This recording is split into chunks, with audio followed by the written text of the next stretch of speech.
sayop din ang akong formula nga isigi guwali kanang moingon ko unsay atong ihatag nga dili na ta mangayog bayad or unsay atong ipanghatag or unsay atong gibiyaan tungod og alang sa Ginoo basla niya gatusan kapilo. Ang tinuod di ay labaw sa usa ka gatos kapilo. Mao din ay sakto. So ibaw sa Ginoo nato more than 100 times. Mutuo mo dili. Hinayag tingog. Mutuo dili. Very good children. Nya ang tanan ro ninyong kwarta ihog ninyo sa kolekta dili.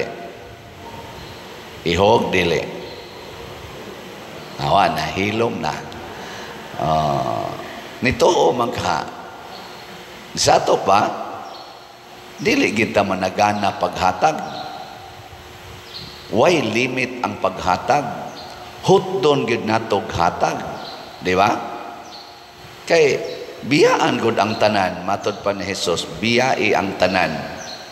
Nya ayaw kabalaka kung imo nang biyaan ang tanan, total ibalik man na niya, sobra pa sa gatusan kapilo.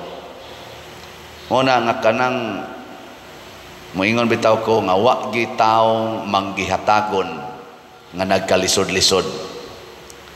Pangita mo og taong manggihatagon nga nagkalisod-lisod.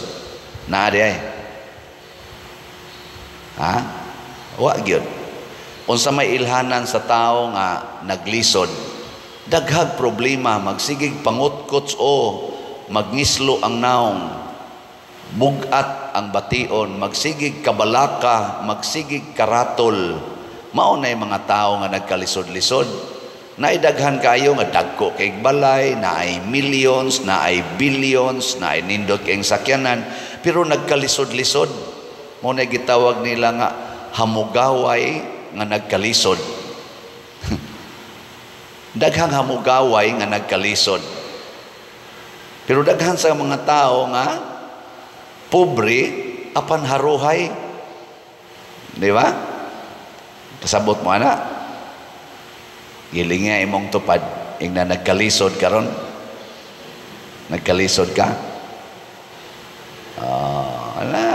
Nagkalisod.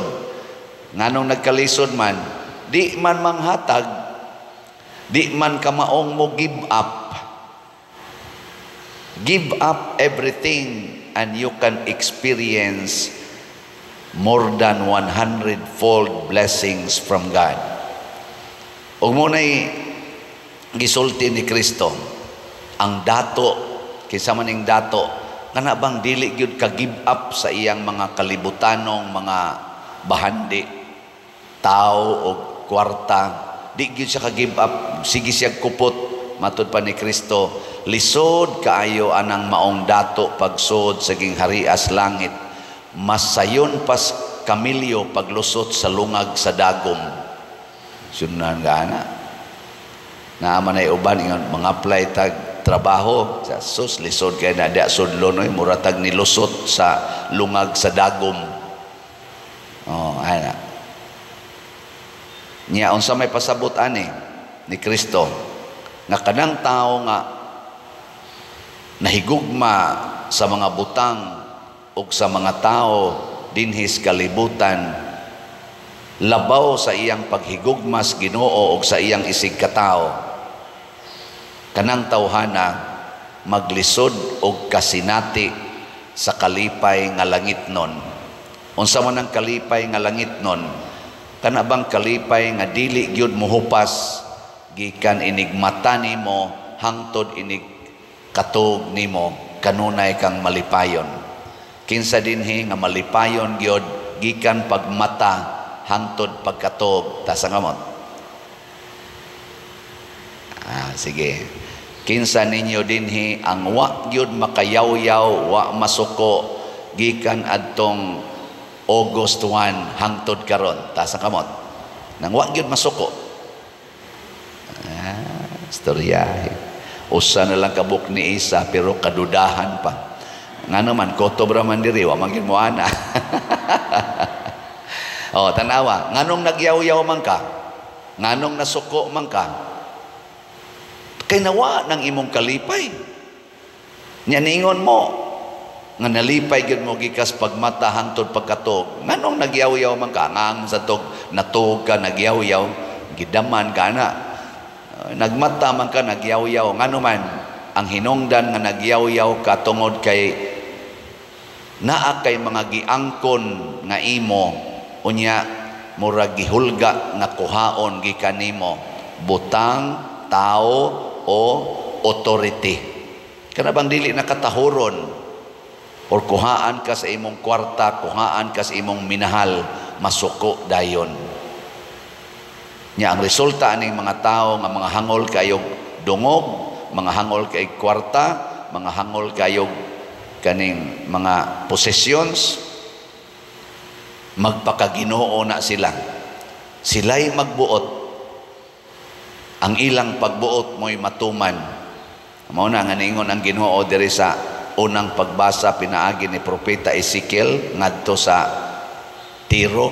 Kaning Tiro murag Lebanon man siguro na, Lebanon karon. Ang iyang gisulti, nagpakadiyos ka, garboso na kay kastanan, tungod kay bright kay kastanan, murag nahibaw-an nimo ang tanang butang, unya negosyante kay ka, misamot kadako ang imong kwarta, tanawa unya, ipasulong tikag mga kaaway nga bangis kaayo, tanaw natog makaingon pa baka nga ako Dios kung nag-atubang nakas espada sa imong kaaway. Patyon ka murag iro. Ana.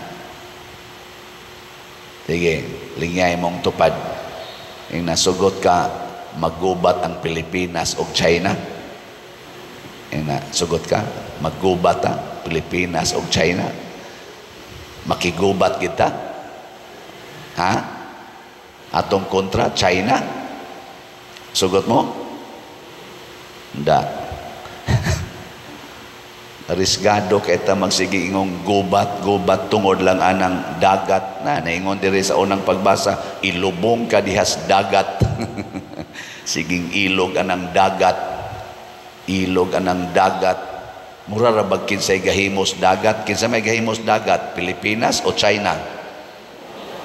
Kay bawa mo demo ang Ginoo, kinsay gailog ros dagat, Pilipinas o China? Unya dili mo'y gahimo. Kinsay gahimo anang imong bana? Ikaw o ang iyang kabit? Ha? Kinsay gahimos imong bana ba? Ikaw o ang iyang kabit? Ang Ginoo. Nya kinsa mo ro'y gailog sa bana? Ikaw. Ikaw ang iyang kabit. Ayaw pakig-ilog. Oy, kana mga hinimos Ginoo, biyae na. Biyae ba? Total hinimo manas Ginoo. I-give up. Kadto lang imo, mo'y imo. Nya unsa may atong hinimo be? Unsay gihimo nato? Kanang ato gyud ba? Kanang dili gikas Ginoo. Naa di ay. Naa. Unsa man sala. Kitay gahimog sala. Nya ganahan ka magsigig kupot anang sala o dili? Dili. Ipag-give up man kis Ginoo ang iyang hinimo. Labaw na ng sala. I-give up ng sala. O, di ba? Mao na, give up everything. Munang niingon si San Pedro diri, kami Lord, unsa may among mapaabot, amo manggibiyaan ang tanan, ang sala, hasta ang among pamilya, hasta among balay, hasta among mga katungdanan, hasta ang among mga minahal, among gibiyaan, ang among mga pangita, gibiyaan na mo tanan, unsa may among mapaabot. Ingon dayo si Jesus, iniglingkod nako dito sa langit, kamo sa duna na sad mo'y mga trono nga inyong lingkuran, ug magmando sad mo sa mga nasod. Duna dahi gyapoy nasod didto, no? Naagyapon tay mga leaders ug ang mga apostoles maoy mga cabinet members ni Jesus. Mga kabinet ba? Ana. Pero kita sa kunong mga nagtrabaho kuyog ni Hesus nga mituo niya dinhis kalibutan, mulingkod sa ta sa trono dito sa langit. Kay ang trono kuno sa langit bisag kinsa dito makahimo paglingkod. Hasta ang trono ni Hesus makahimo ta paglingkod. Nganuman tungod kay kita mahimo mang anak sa Dios. Manununod kuyog ni Kristo. Apil na ang tanan. Munang ningon si Kristo, haron ang tanan nga ako nga gikan nimo amahan, ako sang ikahatag nila. Ana, gusto ni Hesus nga ang iyag yung tanan nga naa niya, iya sang ihatag nato kun mosunod ta niya. Gisayunan kag ang naas Ginoo iyang ihatag nato, kapila ka pila ang atong mga grasyang nadawat karon. Ibutang lang nato kalipay. Kung ang kalipay sa Ginoo ihatag niya nato, mapuno ka tas kalipay o kuwangan? Ha? Ang kalipay bas Ginoo ba yang ihatag nato, mapuno tas kalipay o makuwangan? Purting punua, kagamay ra ning atong kasing-kasing, punon ra nas Ginoo. Pero ang kalipay sa imong asawa, ihatag niya nimo isip bana, mapuno ka kas kalipay. Or bana, ang kalipay sa bana, ihatag ngadto sa asawa, mapuno ka ang asawa sa kalipay. Ha? Dili oy. Ngano man, gamay ra kayo ng kalipay nga ikahatag sa asawa o sa bana o sa atong isig katao ba.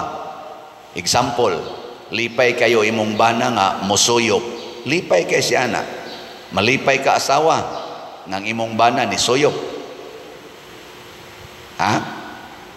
Kusga, nganong di man ka malipay nga nalipay man imong bana? Oh, nakita na ninyo ha? Hasta ang kalipay ganis bana dili makalipay sa asawa all the time. Kung ang asawa kuan kayo, materialistic kayo, sigig pamalit, siging paparlor, ana, malipay ang bana. Ha? Tubag mga bana. Di malipay oy. Ludon. Pero kalipay na sa asawa. Kada semana palit yung bagong bag, bagong sandal, bagong snina, ana, shopping yun, shopping to the max. Siging paparlor, ilis-ilis lang ang pilok, ilis-ilis ang kilay, ilis-ilis ang buhok. Ana, oy, madugay ang bana, maglagot yun. Sa ato pa, doon na tayo mga kalipay nga dili makalipay sa ato kunuhay gihigugma. Muna nga niingon si San Bernardo, kining atong gisaulog karon, usa sa iyang mga gipangtudlo aron ta malinawon og magkahiusa ang pagpuyo subay sa gugma. Ang gugma kuno, matud pa ni San Bernardo, enough in itself. Muna nga ang tao kunong nahigugma puno sa kalipay. Gugma ba?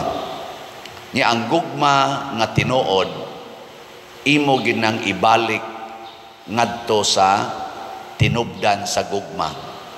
Niya kung ibalik na gay nimo ang paghigugma ngadto sa source of love, imong ibalik ang imong ihatag ang imong nadawat nga gugma ngadto sa tuburan sa maong gugma, musamot kunog bulog ang gugma. Muna nga ang taong gasigig higugma kanunay malipayon. Muna nga naingon si Kristo, ang kinadak-ang sugo nako mao ang paghigugma. Unya kay wa man gilain nga best expression of love kana man yung paghatag. Hatag yun ba?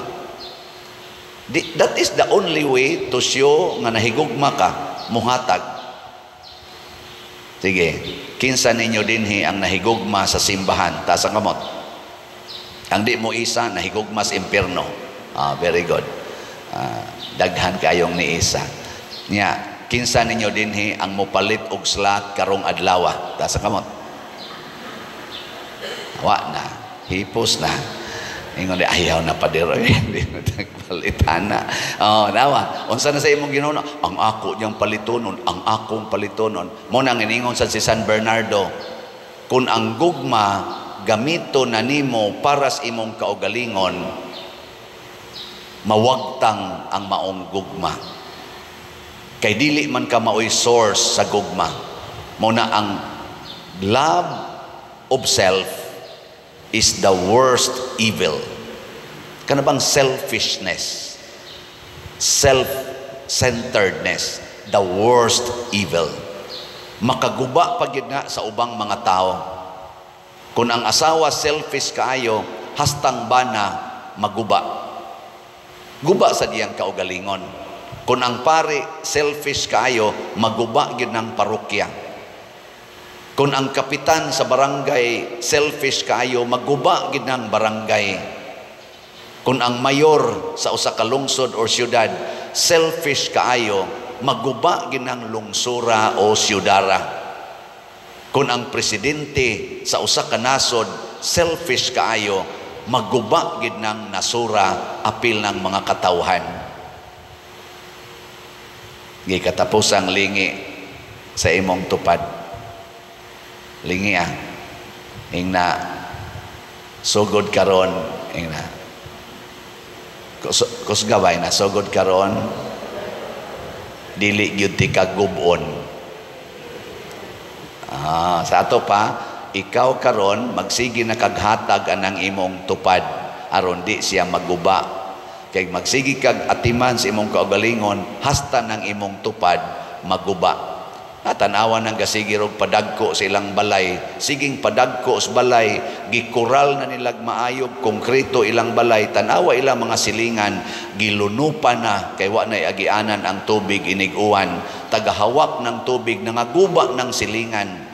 Tanawa karon ang ato mga dagko kayong mga subdivisions, gipangkural ang dagko kayong area, wa nay kalutsan ang tubig, asa padong ang tubig adto padong sa mga silingan nga way kural, gisanapan nas tubig. Bisan pag naay mga flood controls kuno, lunop to the max lang gyapon, tungod na sa paghigugma nimo anang imong kaugalingong Pinoyanan nga wa kay pagpakabana sa imong silingan. Di ba? Selfishness. Tanawa ang Ukraine nga nahimo sang self-righteous ug ang Russia nahimo sang self-righteous. Guba na kayo ang ilang relasyon, guba pang ilang mga nasod. Tanawa ang Israel ug ang Hamas nga mga self-righteous kaayo, gusto yung tumanon ilang gusto, nangaguba na karon ang ilang mga gipangpuy-an labi na dito sa Gaza. Guba. Mga asawa nga selfish kayo, guba ginang inyong relasyon sa inyong bana. Mga bana selfish kayo, guba ginang relasyon sa inyong asawa. Mga anak, sige na lang tanaw ng computer o cellphone, guba ginang inyong relasyon sa inyong ginikanan. Mga ginikanan self-righteous kayo, imposing kay mga anak, abot yung panahon mahimo na ninyong kaaway ang inyong mga anak. Guba gina. Di ba? Haron dili maguba ang atong relasyon sa simbahan, pamalit mog slots.